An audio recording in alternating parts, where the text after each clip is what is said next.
आज सुनिए शुक्रवार व्रत की 3 पौराणिक कथा। इन कथाओं के श्रवण से सभी समस्याएं दूर होती है और सुख व समृद्धि की प्राप्ति होती है। तो आइए श्रवण करते हैं कथा। संतोषी माता की व्रत कथा। पौराणिक कथा के अनुसार एक बुढ़िया थी। उसका एक ही पुत्र था। बुढ़िया पुत्र के विवाह के बाद बहू से घर के सारे काम करवाती, परंतु उसे ठीक से खाना नहीं देती थी। यह सब लड़का देखता पर माँ से कुछ भी नहीं कह पाता। बहू दिन भर काम में लगी रहती, उपले थापती, रोटी रसोई करती, बर्तन साफ करती, कपड़े धोती और इसी में उसका सारा समय बीत जाता। काफ़ी सोच विचार कर एक दिन लड़का माँ से बोला, माँ मैं परदेश जा रहा हूँ। माँ को बेटे की बात पसंद आ गई तथा उसे जाने की आज्ञा दे दी। इसके बाद वह अपनी पत्नी के पास जाकर बोला, मैं परदेश जा रहा हूँ, अपनी कुछ निशानी दे दो। बहू बोली, मेरे पास तो निशानी देने योग्य कुछ भी नहीं है। यह कहकर वह पति के चरणों में गिरकर रोने लगी। इससे पति के जूते पर गोबर से सने हाथों से छाप बन गई। पुत्र के जाने के बाद सास के अत्याचार बढ़ते गए। एक दिन बहू दुखी हो मंदिर चली गई। वहाँ उसने देखा कि बहुत सी स्त्रियां पूजा कर रही थी। उसने स्त्रियों से व्रत के बारे में जानकारी ली तो वे बोली कि हम संतोषी माता का व्रत कर रहे हैं, इससे सभी प्रकार के कष्टों का नाश होता है।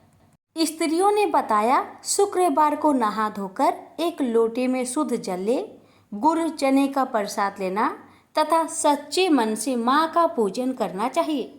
खटाई भूलकर भी मत खाना और ना ही किसी को देना।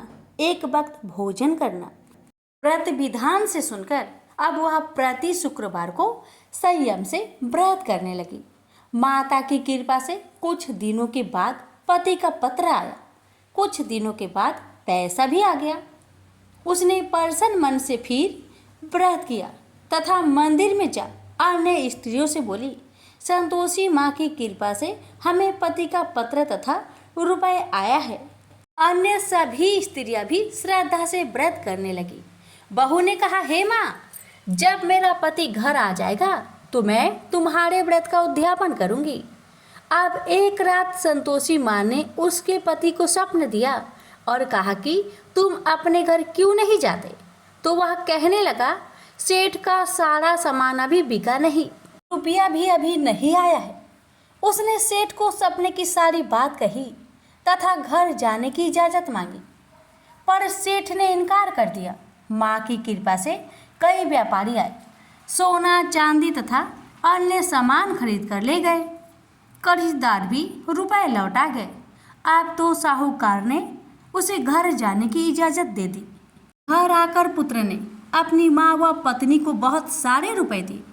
पत्नी ने कहा कि मुझे संतोषी माता के व्रत का उद्यापन करना है। उसने सभी को न्योता दे उद्यापन की सारी तैयारी की। पड़ोस की एक स्त्री उसे सुखी देख ईर्ष्या करने लगी थी। उसने अपने बच्चों को सिखा दिया कि तुम भोजन के समय खटाई जरूर मांगना। उद्यापन के समय खाना खाते खाते बच्चे खटाई के लिए मचल उठे तो बहू ने पैसे देकर उन्हें बहलाया। बच्चे दुकान से उन पैसे की इमली खटाई खरीदकर खाने लगे तो बहू पर माता ने कोप किया। राजा के दूत उसके पति को पकड़कर ले जाने लगे तो किसी ने बताया कि उद्यापन में बच्चे ने पैसे की इमली खटाई खाई है। तो बहू ने पुनः व्रत के उद्यापन का संकल्प किया। संकल्प के बाद वह मंदिर से निकली तो राह में पति आता दिखाई दिया। पति बोला, इतना धन जो कमाया है उसका कर राजा ने मांगा था।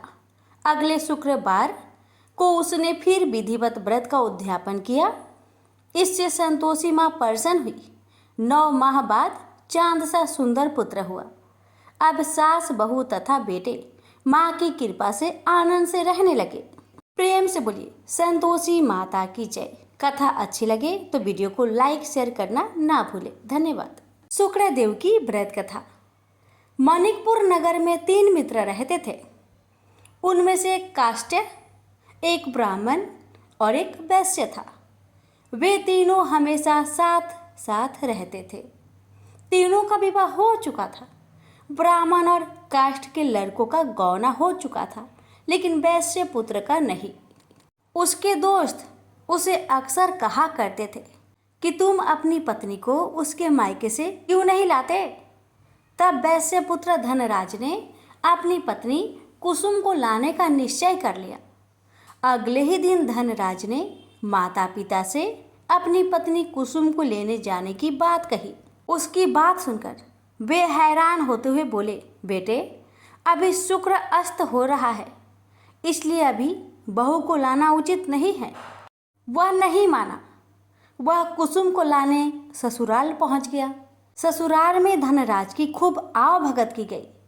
धनराज ने कुसुम को विदा करने के लिए कहा तो उसके सास ससुर बोले, बेटे, अभी शुक्र अस्त हो रहा है, ऐसे में लड़की को विदा नहीं करते। कुछ दिन ठहर जाओ, फिर हम कुसुम को खुशी खुशी विदा कर देंगे। लेकिन धनराज वहाँ भी जीत पर अड़ गया और कुसुम को लेकर ही वहाँ से विदा हुआ। धनराज कुसुम को जब अपने घर ले जा रहा था तो अचानक बैल तेजी से भागने लगे। रास्ते में पड़े पत्थर से टकराने से गाड़ी का पहिया टूट गया। फलस्वरूप कुसुम को काफी चोट आई। दोनों को आगे की यात्रा पैदल ही करनी पड़ी। सुनसान रास्ते से गुजरते हुए डाकुओं ने उन्हें लूट लिया। उनका सारा धन, आभूषण और वस्त्र छीन लिए। किसी तरह से घर पहुंचे।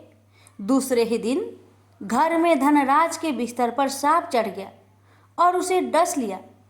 सेठ जी ने बड़े बड़े चिकित्सक बुलवाए, मगर कोई भी चिकित्सक जहर उतारने में सफल नहीं हुआ।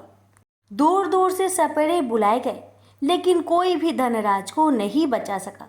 धनराज की मृत्यु हो गई।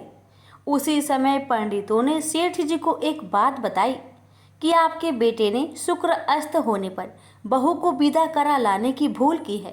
यदि आप शुक्रवार की पूजा अर्चना करें और बहू शुक्रवार का व्रत करे तथा कथा सुनकर प्रसाद ग्रहण करे तो शुक्र देवता की अनुकंपा से धनराज पुनः जीवित हो सकता है। सेठ जी ने पंडितों की बात मानकर अपने मृत बेटे और बहू को वापस उसके ससुराल भेज दिया। कुसुम ने अपने घर पहुंचकर शुक्रवार का व्रत और पूजा पाठ की। उसने अपने पति की गलती के लिए शुक्र देवता से क्षमा मांगी।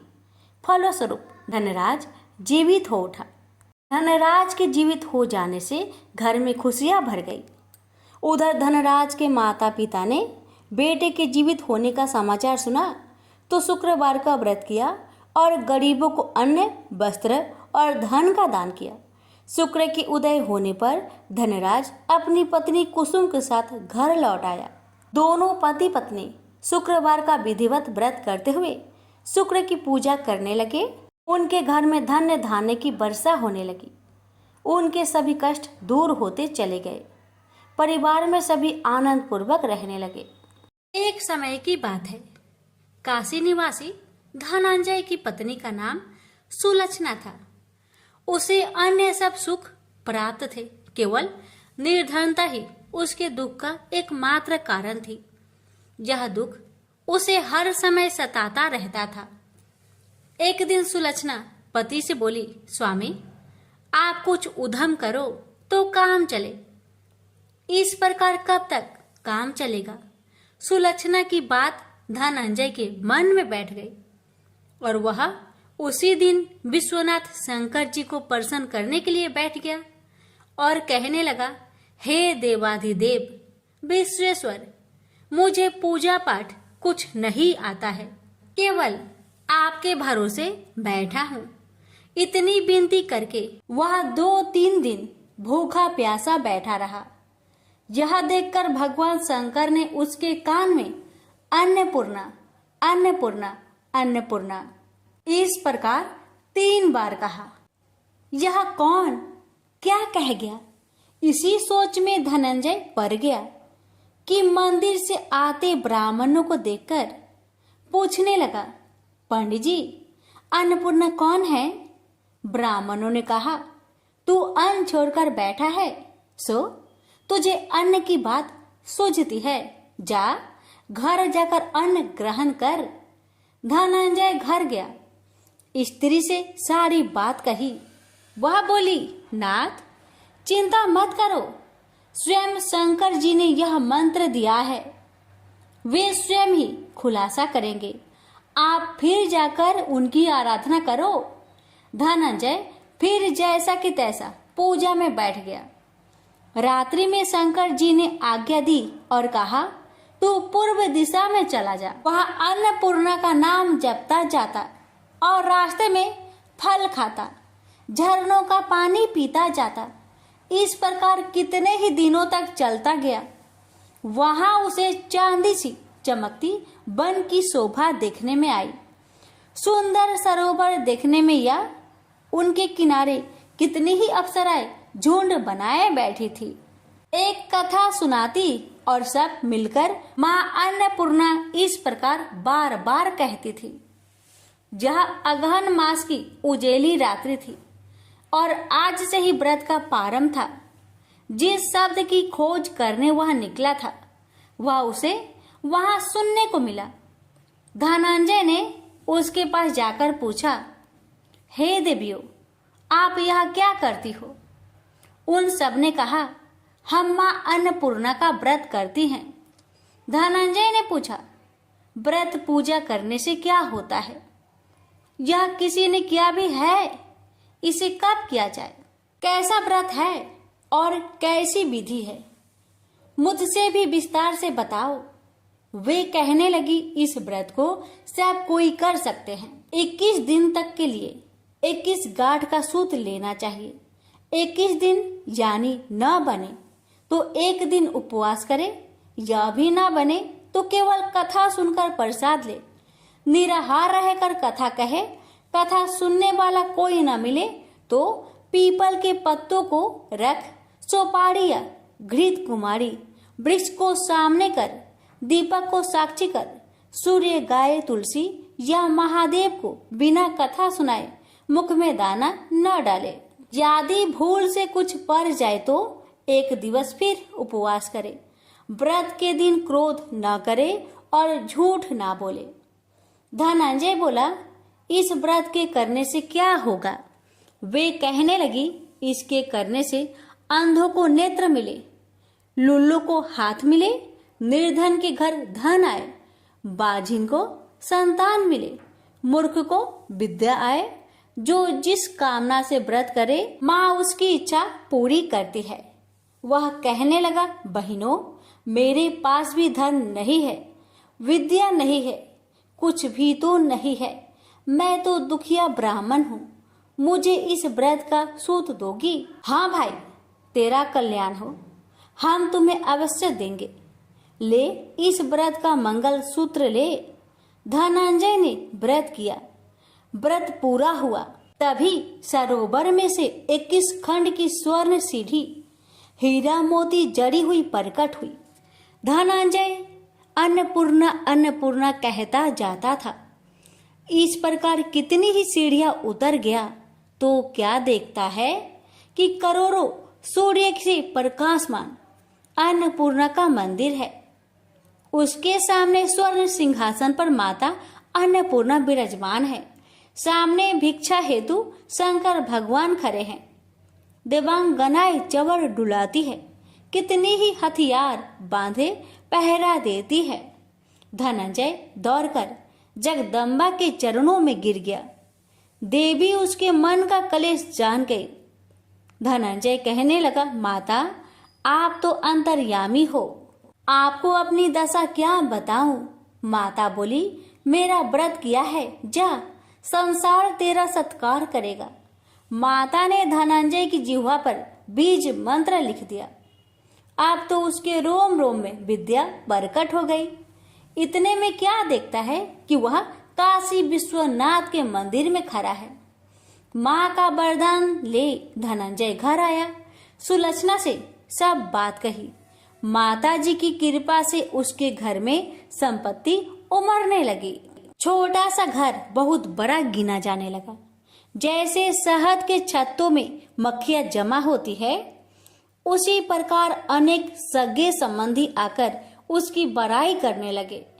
कहने लगे, इतना धन और इतना बड़ा घर, सुंदर संतान नहीं हो तो इस कमाई का कौन भोग करेगा? सुलक्षणा से संतान नहीं है, इसलिए तुम दूसरा विवाह करो। अनिच्छा होते हुए भी धनंजय को दूसरा विवाह करना पड़ा और सुलक्षणा को सौत का दुख उठाना पड़ा। इस प्रकार दिन बीतते गए और अगहन मास आया। नए बंधन से बंधे पति से सुलक्षणा ने कहलाया कि हम व्रत के प्रभाव से सुखी हुए हैं, इस कारण यह व्रत छोड़ना नहीं चाहिए। यह माता जी का प्रताप है जो हम इतने संपन्न और सुखी हैं। सुलक्षणा की बात सुन धनंजय उसके यहाँ आया और व्रत में बैठ गया। नई बहू को इस व्रत की खबर नहीं थी। वह धनंजय की आने की राह देख रही थी। दिन बीतते गए और व्रत पूर्ण होने में 3 दिवस बाकी थे कि नई बहू को खबर पड़ी। उसके मन में ईर्ष्या की ज्वाला दहकने लगी थी। सुलक्षणा के घर आ पहुंची और उसने वहां भगदड़ मचा दी। वह धनंजय को अपने साथ ले गई। नए घर में धनंजय को थोड़ी देर के लिए निंद्रा ने आ दबाया। इसी समय नई बहू ने उसका व्रत का सूत तोड़कर आग में फेंक दिया।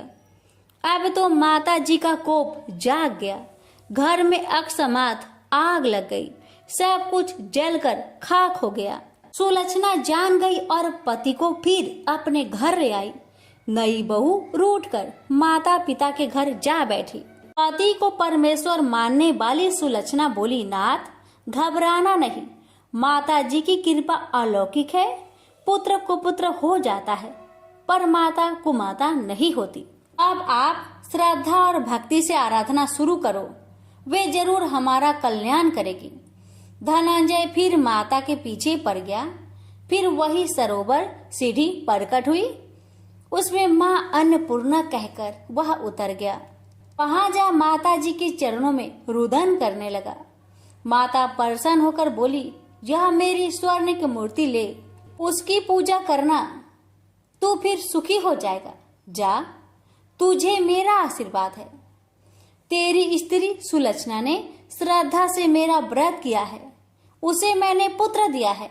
धनंजय ने आंखें खोली तो खुद को काशी विश्वनाथ के मंदिर में खड़ा पाया। वहां से फिर उसी प्रकार घर को आया। इधर सुलक्षणा के दिन चढ़े और महीने पूरे होते ही पुत्र का जन्म हुआ। गांव में आश्चर्य की लहर दौड़ गई। इस प्रकार उसी गांव के निसंतान सेठ के पुत्र होने पर उसने माता अन्नपूर्णा का मंदिर बनवा दिया। उसमें माता जी धूमधाम से पधारी, यज्ञ किया और धनंजय को मंदिर के आचार्य का पद दे दिया। जीविका के लिए मंदिर की दक्षिणा और रहने के लिए बड़ा सुंदर सा भवन दिया। धनंजय स्त्री पुत्र सहित वहां रहने लगा। माता जी के चढ़ावे में भरपूर आमदनी होने लगी। उधर नई बहू के पिता के घर डाका पड़ा, सब लूट गया। वे भीख मांगकर पेट भरने लगे। सुलक्षणा ने यह सुना तो उन्हें बुला भेजा, अलग घर में रख लिया और उनके अन्न वस्त्र का प्रबंध कर दिया।